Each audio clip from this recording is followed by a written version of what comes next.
Hey, salut tout le monde, c'est Zogma, j'espère que vous allez bien. Aujourd'hui, on se retrouve pour l'adaptation d'un de mes jeux vidéo préférés, Binding of Isaac, en jeu de société. J'ai donc nommé The Binding of Isaac 4 Souls. Alors, c'est pas la boîte la plus pratique à ranger parce que c'est une sorte de coffre et trésor, mais bon, on peut la ranger au-dessus d'une bibliothèque. C'est édité par Funforge et c'est un jeu de qui? J'ai pas regardé en dessous, bien c'est produit par Maestro Studio, j'ai pas plus d'informations que ça. En tout cas, je vous spoil un chouette jeu, mais c'est parce que je suis absolument pas impartial sur ce jugement vu que j'aime cette licence. On se retrouve tout de suite pour ma partie expliquée en solo et mon avis en fin de vidéo. Bon visionnage. Alors nous voici dans la cave où on va devoir s'échapper à notre maman qui est d'ailleurs présente ici, c'est la première fois que je la vois dans le paquet. On est en mode coopération, c'est-à-dire qu'on va devoir essayer de récupérer 4 âmes. Dès qu'on a 4 âmes, eh bien c'est gagné. Les âmes, c'est ce qu'on voit écrit ici sous les monstres. On peut en avoir quand on en tue certains. Alors que vous me voyez en train de remettre en place mon jeu, parce que j'ai fait ça comme un cochon et que je trouve pas ça très joli. Hop, on commence chacun avec 3 pièces. Hop, avec 3 cartes butin que je n'ai pas encore regardées. Ce sont les cartes bleues qui viennent de cette pioche-là. Avec 2 monstres tirés. Et puis surtout avec un héros. En solo, on joue toujours en mode coopératif et donc on joue avec 2 héros, 2 parmi 11. On a Maddie et Eden que je n'ai jamais utilisés. On va regarder un peu à quoi ça ressemble un personnage, on a son nom. On a, pour tous, en tout cas j'ai l'impression, 2 points de vie et 1 point d'attaque. On a une capacité, si je l'incline, hop, eh bien je peux jouer une carte butin supplémentaire pendant mon tour, parce qu'à chaque tour je pourrais jouer une carte bleue, des fois plus si j'ai chopé d'autres bonus, mais en l'inclinant, je peux avoir une carte bonus en plus. Mais surtout, chaque personnage, ce qui fait que c'est très sympa, va avoir son objet signature. Maddie va avoir un joli cœur. Si je l'incline, je peux choisir un joueur ou un monstre, et la prochaine fois qu'il doit subir des dégâts pendant ce tour, il évite ses dégâts. Et à la fin de mon tour, hop, je le réactive. Cet objet est éternel, c'est-à-dire qu'on ne pourra pas me le faire défausser. Pourquoi? Parce que en multijoueur, on va se faire des crasses. Dès que quelqu'un va jouer une carte, va lancer un dé, il y aura une fenêtre de tir, une fenêtre d'action. Et donc là, clairement, je peux aller mettre ce bouclier, ce cœur à un monstre pour que mes adversaires n'arrivent pas à battre les monstres. Là, on joue en coopération, donc on va être beaucoup plus sympa. Eden, c'est un personnage un peu particulier, c'est qu'il n'a pas d'objet signature. Il va prendre les 3 premiers trésors de la pioche et il va choisir son objet signature, ce qui fait que c'est le personnage le plus fun, parce que vous voyez la grosse pioche, chaque partie va être différente. Cet objet va devenir éternel, on ne pourra pas lui défausser. Alors, la relique, chaque fois qu'un joueur fait un 1, je pioche un butin. Ok. La boîte de maman, chaque fois qu'un joueur fait un 4, vous pouvez piocher un butin, puis en défausser un. C'est moins intéressant du coup. Et les 2 de trèfle, en inclinant, je peux choisir un joueur jusqu'à la fin du tour. Et s'il doit piocher un ou plusieurs butins, il en pioche le double à la place. Ouais, je suis pas fan de mes bonus. Eh bien écoutez, on va prendre la relique. Hop. À tous les 1, je piocherai et vous allez voir que je vais forcément oublier. Je vais vous expliquer les règles tout en jouant, ça sera beaucoup plus clair, mais on commence avec une phase de draft en coop et à 2 joueurs. En compétitif, on commence avec 2 trésors de plus. Ces trésors, on va les drafter. On va commencer par Maddie. Hop, 3 trésors, elle va en choisir un, en défausser un. Alors le coffre, si cet objet doit être détruit, il devient une âme à la place. Ah, très intéressant. Fléau de la maison de Dieu. Chaque fois que vous subissez des dégâts, lancez un dé. 1 à 3, chaque autre joueur subit un dégât. 4 à 6, infliger un dégât à un monstre. Donc une chance sur 2 de faire un dégât en retour, mais une chance sur 2 de faire un dégât à mes collègues en coop, c'est pas fou. Et l'ombre, si un autre joueur doit payer la pénalité de mort, vous choisissez quel objet il doit détruire et vous gagnez tout butin ou pièce payée. Ah, ça peut être intéressant, histoire de ne pas perdre trop de choses. Je vais quand même plutôt prendre le coffre. Hop. Allez, à Eden, on remplit de 2, on récupère l'habit. À chaque tour, la première fois que vous subissez des dégâts, vous pouvez recharger un objet. Bébé desséché, chaque fois que vous subissez des dégâts, réduisez-les de 1. Ah, je prends, et écoutez, je vais garder l'habit. Et il faut donc 2 objets, donc on fait un deuxième tour de draft. L'IPK, plus 1 d'attaque. Chaque fois que vous faites un lancer d'attaque de 6, infligez 1 dégât à chaque autre joueur. C'est à double tranchant. Et le petit déjeuner, ça me donne 1 en plus. Ça c'est chaud quand même. Hein. Je fais des dégâts à tout le monde. Après, faire 6, ça n'arrive pas si souvent. Mais c'est chaud quand même. Ouais, je vais juste prendre le point de vie en plus. Et puis je vais défausser... Quoique... Non, je vais garder l'habit. Et je vais défausser... tant pis, IPK. Hein. Je vais défausser l'habit. Je vais garder l'habit plutôt. Pourquoi? Parce que du coup, à chaque tour, la première fois que je subis des dégâts, je peux recharger un objet. Donc je peux activer l'objet joli cœur pour empêcher un dégât. J'empêche le premier dégât. Je prends le deuxième, mais après du coup je peux réactiver le joli cœur. Ça me paraît être un beau combo. Et donc le sac banane, chaque fois que je subis des dégâts, je pioche un butin. Et robot régnier, chaque fois qu'un joueur fait un 5, je peux défausser un monstre qui n'est pas attaqué et le remplacer par le premier. Ouais, ça peut être pas mal pour me supprimer des adversaires que j'aime pas trop. Ok, je dois en laisser un des deux, eh bien je vais laisser celui-ci. Voilà, le draft est terminé, on va pouvoir commencer réellement la partie. Donc normalement, on a 8 tours pour avoir 4 âmes. Je trouve que c'est assez simple, j'ai fait 4 parties, j'ai gagné les 4. J'en ai fait une 5e avec 6 tours pour avoir 5 âmes. Et là, je me suis fait détruire par Satan, qui est peut-être l'un des boss les plus méchants du jeu. En tout cas, il m'a détruit, mais du coup, je vais rester sur cette règle-là, ça me semble. Il y a un challenge un peu plus important, je préfère. Donc 6 tours pour avoir 5 âmes. À chaque tour, on commence par Madi. Eh bien, on commence d'ailleurs avec, au premier tour, nos personnages inclinés, donc je ne pourrais pas jouer de deuxième carte butin. Je pioche au début du tour une carte butin. Si j'ai, eh bien, sur une de mes cartes, quelque chose écrit au début du tour, eh bien, je le fais. Je peux faire 3 actions. Jouer une carte butin. Récupérer un trésor, mais un trésor, ça me coûte 10 pièces. Et au départ, j'en ai que 3. Quand je prends un trésor, je prends celui-là ou le premier de la pioche. Et bien sûr, je peux attaquer des monstres, soit les deux visibles, soit le premier de la pioche, dans ce cas-là, qui recouvre un autre. Un monstre, on va le regarder, eh bien, il a son nom, son icône. Et vous voyez, hein, c'est le gros plaisir de ce jeu, c'est que tous les monstres sont différents. Vous voyez l'énorme pile, ce sont tous des monstres différents et bien, de votre univers préféré. Pareil, tous les trésors sont différents et c'est la même pile. Les butins, il y en a des similaires, mais vous avez quand même un gros contenu, sachant qu'une partie, c'est assez court en tout cas en coopération. Eh bien, vous allez avoir pas mal de parties avec des combinaisons très différentes. Donc revenons. Le monstre, très souvent, il y a un petit truc fluff quand il y a la place, mais là, il n'y a pas la place avec maman. Il y a ses points de vie, il faut que je lui en fasse 5 pour la tuer. Pour pouvoir lui faire des dégâts, eh bien, il faut que je fasse ça, donc 4 ou plus, donc une chance sur 2. Et si je lui fais des dégâts, je fais les dégâts écrits sur ma carte, et éventuellement ceux si j'ai des bonus, comme si j'avais gardé l'IPK tout à l'heure. Et par contre, si jamais je ne le fais pas, eh bien, elle me fait 2 dégâts, en l'occurrence, elle me one-shot, parce que pour l'instant, on m'a dit à 2 dégâts. Et puis souvent, il y a un petit pouvoir, doubler les dégâts de combat infligés par ce monstre sur des lancers d'attaque de 1. Donc si je fais 1, elle me fait 4. Lorsque ce monstre meurt, ajoutez une zone monstre. On commence avec 2 zones monstres, et bien du coup il pourrait y avoir 3 zones potentielles. Et si je la tue, ça me fait 2 âmes, 2 sur les 4 du jeu de base ou 5 que moi je m'oblige, et un trésor.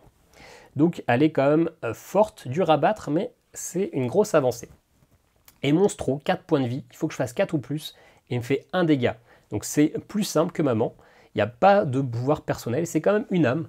Tous les monstres n'ont pas forcément des âmes, et 6 pièces. On va plutôt essayer de s'attaquer à Monstro, je pense, au départ. Alors, donc, Madi. On va regarder nos butins. Je peux en jouer qu'un seul. Hein. Que ça soit maintenant, après le combat, après... Je répartis mes actions comme je veux, aucun souci. À m'égarer, quand cette carte entre en jeu, elle devient une âme. Donc si je la joue, finalement, j'ai déjà plus 1. Très intéressant. L'encre brisée, si je dois mourir, je lance le 6. Je lance un dé, pardon. Si je fais un 6, je peux éviter la mort. Gagner des pièces et la carte de tarot, consulter les 5 premières cartes de la pioche butin, remettez-en une au-dessus et le reste en dessous. Eh bien écoutez, je vais lancer langue brisée, hop, qui fait que je pourrais éviter la mort, une chance sur 6. Je ne peux bien sûr pas aller acheter de trésor. Une fois que j'ai joué une carte, ou que j'ai fait une action, il y a toujours une fenêtre d'action, les autres peuvent réagir. En multijoueur, c'est très intéressant pour empêcher de le faire, pour sur un lancer de dés, modifier la valeur pour s'enquiquiner. Là, on va assez peu le faire. On va surtout céder, et du coup, ça va être un petit peu moins le cas. Je vais aller attaquer, du coup. Est-ce que je vais attaquer Monstro? Ouais, je vais aller attaquer Monstro. Hop, alors, il a 4 points de vie, il faut que je les fasse en une seule fois. Hein. C'est pas sur plusieurs tours, c'est un seul combat. Hop, je les symbolise avec ces pièces-là. Je vais activer Joli Cœur, qui fait que la première fois que moi, Madi, je subirai des dégâts pendant son tour, je les évite. Donc, eh bien, je vais lancer mon dé, il faut que je fasse des 4. Ou plus. 2, eh bien, hop, j'élimine, je dois prendre un dégât, mais du coup, je défausse la pièce qui est sur mon Joli Cœur, j'annule les dégâts, je les évite. Mince, hop. 1, 5, hop, et moi, j'ai que 1 d'attaque, donc je retire un par un. 1, 3, eh bien, je prends un dégât, hop. Par contre, avec mes habits, à chaque tour, la première fois que je subis des dégâts, c'est le cas, je peux recharger un objet. Donc je vais recharger mon joli cœur, histoire de résister encore au prochain dégât. Un 1. Donc, c'est joli cœur qui bloque les dégâts. Et lui, Eden, chaque fois qu'un joueur fait un 1, il pioche un butin. Hop, sachant que je ne peux pas en avoir plus que 10. Bon, par contre, on est quand même sacrément mal embarqué, puisque moi, j'ai plus de quoi me défendre. Il ne me reste plus que 1 dégât, et lui, 1 point de vie, et lui, il en reste 3. 6, ok. J'ai rien qui s'active avec le 6, non. 5, allez, ok. Le dernier lancé sera le dernier, une chance sur 2. Et un 1. Bon, du coup, Eden repioche un bonus. Mais du coup, je prends mon deuxième dégât. Maddie est morte, donc je perds une pièce. Monstro déjà récupère toute sa vie. Je dois perdre... Ah, quoique, attendez. Peut-être pas tout de suite. Je peux lancer un dé. Pour le rank brisé, sur un 6, j'annule la mort. Ah, 5. Bon, et bien je perds donc bien ma pièce. Je perds une carte butin que j'ai en main, celle-là. Et je perds un de mes trésors. Eh bien, je vais perdre celui-là. Je le détruis en fait. C'est pas que je le perds, c'est que je le détruis. Et là, c'est très bien. C'est pour ça que j'avais choisi ça. C'est que quand je détruis cet objet, le coffre, eh bien, il devient une âme à la place. Donc, eh bien, j'ai déjà ma première âme, finalement. Par contre, quand je meurs, eh bien, je perds un tour. Ça, c'est le plus dommage. Hop, c'est la fin de mon tour. Hop, je réactive tout ça. Bon, c'était pas terrible, mais on a quand même avancé. Eden, hop, premier tour. Enfin, il pioche. Alors, j'ai plein d'objets. Les boules de poils de guppy, chaque fois que vous devez subir des dégâts, sur un 6, j'annule. Des pilules, c'est du one-shot. Je peux gagner sur un lancer 1 d'attaque, 1 point de vie ou subir un dégât. 4 pièces, 2 pièces là-bas. La pièce avalée, chaque fois que vous subissez des dégâts, je gagne une pièce. Et la pièce de contrefaçon, si vous devez gagner des pièces, j'en gagne plus 1.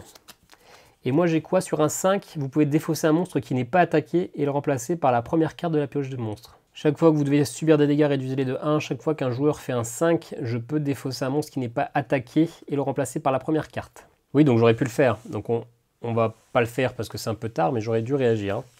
Ok. Du coup, je peux jouer un objet. Je vais jouer ça. La boule de poil de guppy. Chaque fois que je dois subir des dégâts, sur un 6, je les évite. Et donc je vais attaquer à nouveau Monstro, parce que finalement, moi, chaque fois que je dois subir des dégâts, je les réduis de 1.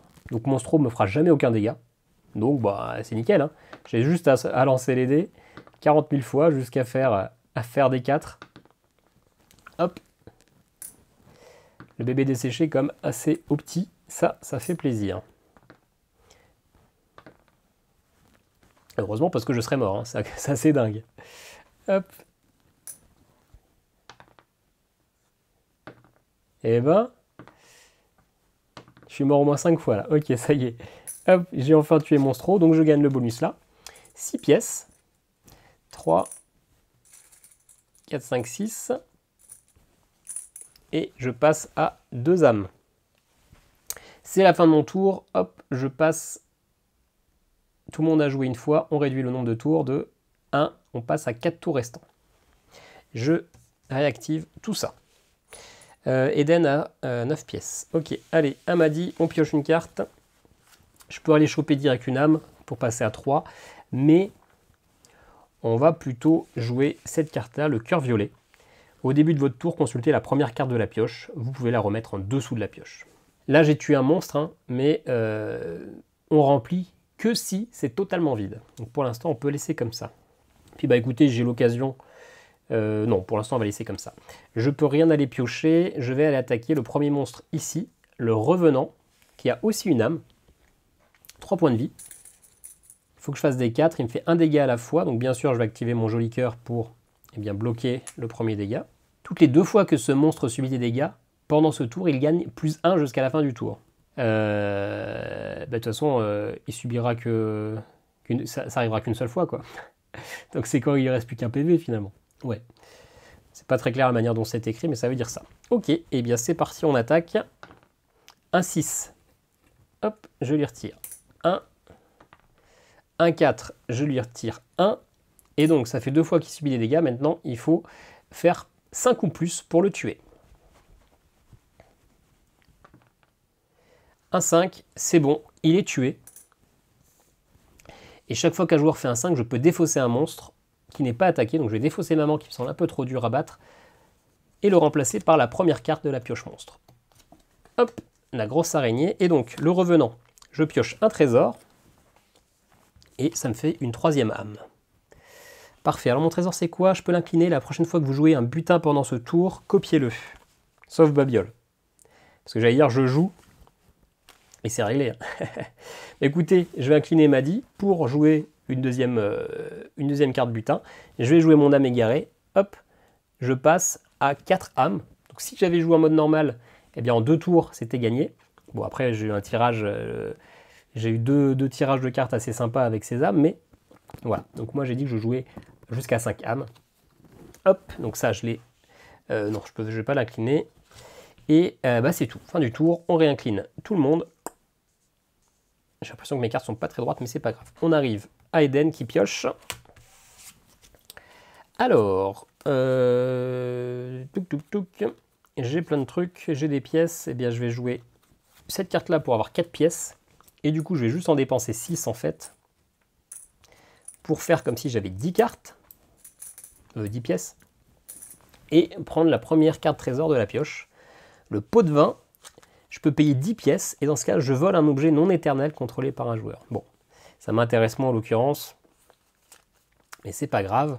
Je vais jouer en deuxième carte en inclinant Eden la pilule. Je lance un dé. J'ai fait un 4, donc je gagne plus 1 point de vie à ce tour-là. Donc j'en aurai 3. Et puis, bah, j'ai pas envie d'aller attaquer la grosse araignée, puisque ça ne me rapporte pas d'âme. Donc je vais aller attaquer le premier de la monstre, la pioche ici. Le saute-lent, qui lui non plus n'a pas d'âme. Il a 2 points de vie. Je vais vous le mettre plutôt au-dessus pour pas gâcher le beau dessin. Ce monstre ne subit aucun dégât sur des lancers de dés de 6. Ok. Ça, hop, je peux le défausser. Il fera un dégât à la fois, sachant qu'avec le bébé desséché, chaque fois que vous devez subir des dégâts, je les réduis de 1. Ouais, donc clairement, le bébé desséché, il est ultra pété. Hein. Il devrait y avoir un petit correctif pour dire que les dégâts sont réduits de 1 dans la limite de 1, quoi. Parce que là, ça veut dire que je suis invincible. Ah, d'ailleurs, quand je fais un 1, je pioche une carte butin. Hop. J'ai fait un 3, donc je retirais 1. J'ai refait un 1, donc je repioche une carte butin. Et j'ai fait un 5. Ok, je l'ai tué. Et du coup, le bonus, c'était de prendre 3 pièces. Hop.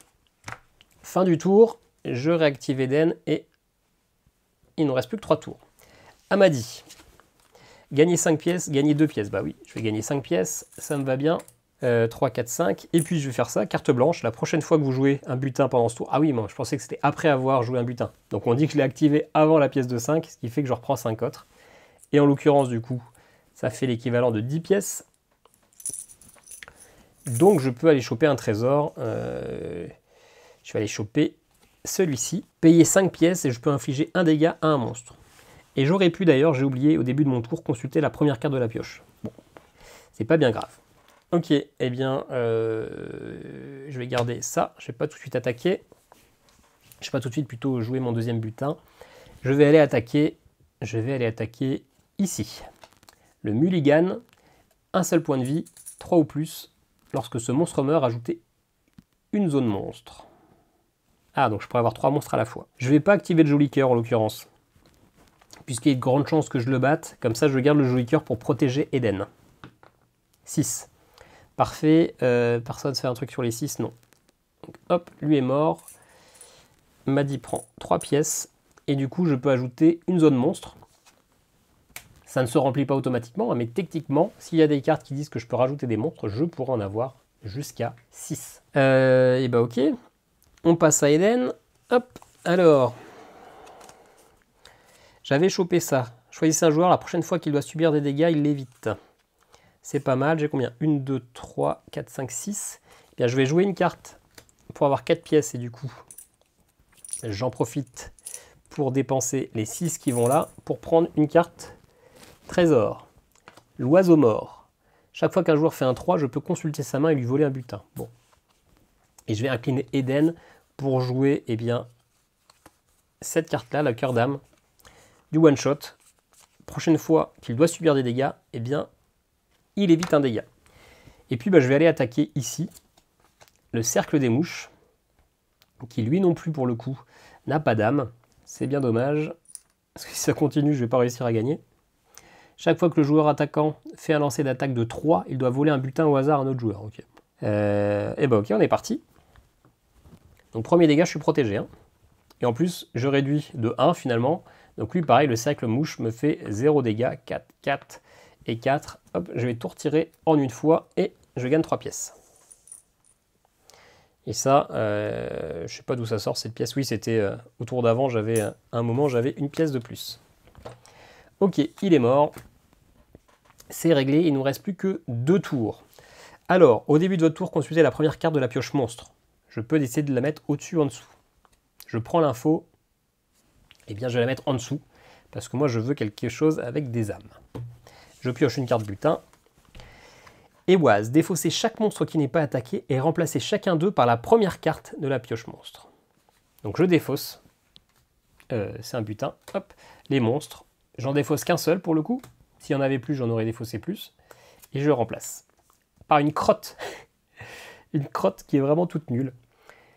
Ils auront tant faim et tant soif qu'ils mangeront leurs excréments et boiront leur propre urine. Ça, c'est dans le livre d'Esaïe, bien sûr. Verset 12, chapitre 36. C'est bien connu. Alors, du coup, ça, hop, je peux le réactiver. Ben, je vais l'activer maintenant, la carte blanche. La prochaine carte que butin que vous jouez, je la copie. Donc, je gagne. Je joue ça. 2 pièces, ça me permet d'en avoir 4. 4, 5, 6, 7, 8, 9. Ah, merde, 9. Je pensais que je passais justement à 10 et que je pouvais m'acheter un objet. Et ben je vais aller attaquer. Hein. Je vais aller attaquer ici. Ah, parfait. Si j'ai cette âme, je gagne. C'est la conquête. Je suis toujours fan des illustrations, hein, franchement. 2 points de vie, donc ça devrait être accessible. Il me fera 1 dégât à la fois, sachant que moi je vais activer mon joli cœur et que du coup, je vais pouvoir me défendre. Lorsque ce monstre meurt, le joueur actif doit attaquer à nouveau. Bon. C'est pas bien grave, parce que de toute façon, à partir du moment où j'ai 4, eh ben, je gagne instantanément. Hein. Eh bien, c'est parti. Donc, il faut que je fasse des 3 ou plus. Un 5. Hop. Et un 3. Je gagne 6 pièces, mais je ne vais pas les prendre. Et ça y est, j'ai mes 5 âmes. Celle-ci, grâce à mon coffre, hein, qui s'est transformé en âme. Donc, c'est gagné en 4 tours et 5 âmes. Donc je pense que je vais encore augmenter un petit peu le niveau de difficulté. Ceci dit, vous voyez à quoi ça ressemble, vous voyez si ça peut vous plaire ou pas. Puis surtout, on se retrouve tout de suite pour mon avis sur le jeu. Bon, easy, les doigts dans le nez. En fait, je sais même plus quel était le résultat de ma partie, puisque après l'avoir tourné, j'en ai enchaîné plusieurs. C'était ma 5e partie, je crois, filmée. Depuis, j'en suis à 12. C'est un jeu que j'aime beaucoup, parce que j'aime beaucoup la licence. Je sais plus si j'avais gagné ou pas, mais au fur et à mesure, j'ai un petit peu adapté les règles. Je crois que dans la partie, j'avais fait 6 tours pour faire 5 âmes, et bien j'ai un peu changé. Finalement, je reste sur les 8 tours parce que si vous mourrez contre un boss un peu dur, et bien finalement la partie se termine un peu trop vite, c'est un petit peu chaud. Donc je reste sur les 8 tours. Par contre, j'ai augmenté mon curseur à 6 âmes et je trouve que ça permet d'avoir un challenge plutôt cohérent. Alors ça dépend des parties, si vous tombez sur des boss un peu chiants ou des malédictions un peu chiantes. Mais globalement, 8 tours pour 6 âmes, je trouve que ça marche plutôt pas mal. Alors pour la petite anecdote, c'est un jeu qui m'a été envoyé par Funforge. Je les ai contactés au mois d'août quand j'ai appris que ce jeu allait sortir, parce qu'il est sorti au mois d'août, donc ça fait un petit moment. Première fois que je l'ai contacté, j'ai envoyé un mail, et puis j'ai jamais eu de réponse. Avec toutes les sorties, jeux de société, puis les vacances, etc., j'ai totalement oublié que ce jeu était sorti. Et là, il y a 2 semaines, mi-octobre, Charlotte, la community manager, m'a contacté, m'a répondu qu'elle avait loupé la réponse au mail parce qu'elle n'était pas mal occupée, et qu'elle était d'accord pour me l'envoyer. Donc j'avais totalement oublié l'existence de ce jeu, et 2 mois et demi, je me le retrouve avec le jeu à la maison. Donc on pourrait être un petit peu toujours dubitatif, une licence en jeu de société, on ne sait jamais si ça va être bien ou pas bien, mais déjà, je pense que c'est un jeu clairement pour les fans de la licence. Les autres vont trouver ça peut-être beaucoup moins bon, mais vous avez cette atmosphère loufoque, biblique, un peu gore. On retrouve tous les designs qu'on aura dans le jeu vidéo. C'est franchement un gros plaisir. Vous avez vu les paquets de cartes assez immenses qui sont des cartes uniques, à part pour les butins, mais les monstres et les trésors sont assez uniques. On a plein de personnages différents. Moi, mon personnage préféré, alors j'ai fait 12 parties, je les tire à chaque fois aléatoirement et je n'ai toujours pas vu les 12. Le meilleur, c'est clairement Eden, parce que vous n'avez pas sa carte signature, mais vous allez piocher un trésor, ce qui fait que vraiment, vos parties vont être totalement différentes à chaque fois. Un gros plaisir de jeu. Alors certes, c'est un jeu très simple. Les règles, qui sont d'ailleurs pas très bien écrites, ils expliquent des choses. Je ne sais pas si c'est la version française ou c'est une traduction mot pour mot qui fait que c'est un peu bizarre, mais pour expliquer que quand on joue une carte, eh bien tout le monde peut réagir à cette carte pour empêcher de la jouer, que quand on lance un dé, tout le monde a une fenêtre d'action. il parle de piles, de machin, etc. La notion de pile est expliquée à la fin, et pendant 10 pages de règles, vous avez... Enfin bref, c'est expliqué de manière un petit peu compliquée pour quelque chose qui est très simple. Mais bon, une fois qu'on est arrivé à la fin des règles, on fait « Ah d'accord, c'était ça ». Puis avec ma partie, vous aurez compris comment ça marche de toute façon. Et voilà, c'est un jeu qui est ultra accessible. Alors c'est pas le jeu de l'année non plus, c'est pas ce que je veux dire, c'est pas un jeu ultra poussé, mais c'est un jeu ultra plaisant. Bah voilà, moi j'ai fait toutes mes parties en regardant des vidéos YouTube en même temps. Il y a des jeux où j'aime bien être concentré, comme Terraforming Mars. Alors je tourne la vidéo juste après, je sais pas si dans quel ordre les vidéos seront publiées, mais Terraforming Mars, il faut que je sois concentré pour bien jouer. Là c'est le petit jeu un peu détente où je regarde une vidéo en même temps et je me fais plaisir dans un univers que j'aime bien avec des cartes un peu loufoques, etc. Alors certes en solo on perd le côté Munchkin, on perd le côté on se fout des crasses, etc.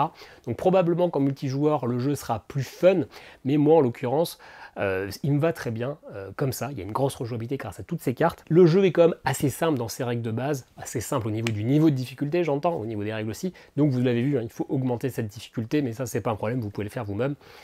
J'ai pas vraiment de gros défauts, à part que c'est pas un jeu ultra poussé, mais c'est un jeu avant tout pour les fans. Le seul gros défaut, finalement, c'est ces pièces. Quand je les ai ouvertes, je me dis, waouh, c'est quoi ce truc? On dirait des pièces imprimées un peu à la va-vite avec une imprimante 3D. Elles se font un peu cheapos, mais bon, l'avantage, c'est que quand on les mélange dans les mains, bah, ça cligne un peu. C'est toujours mieux que des pièces en carton. Moi, ça fait un petit peu de bruit, mais clairement, elles sont un petit peu cheapos. Voilà.